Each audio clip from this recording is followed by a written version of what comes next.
Hey, what's up guys? Update all of you doing well. So finally the long awaited October update is out for the Galaxy S25 Ultra.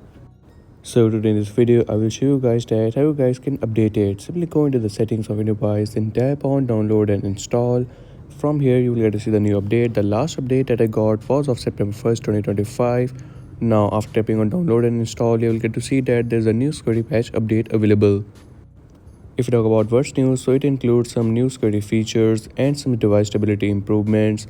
If you talk about the update size, so it is 561 MBs in size with a security patch level of October 1st 2025.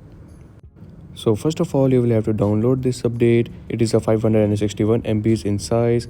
After downloading this update, you will have to install it. To install it, you will have to restart your device, but keep in mind that you will be unable to use your device during this installation process.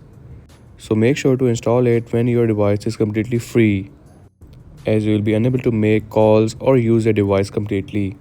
And once your device is free, tap on restart now. Now the update will be installed on your device. It might take a while, so I will quickly fast forward this part of the video. Also, there's another good news that the One UI 8 update for the Galaxy Watch 7 is now out. So if you own a Samsung Galaxy Watch 7, check out this new One UI 8 update that you guys might be missing out. So finally the phone is restarted, and as you guys can see now, when I will check for the new updates, it will say that it is on the latest October 1st 2025.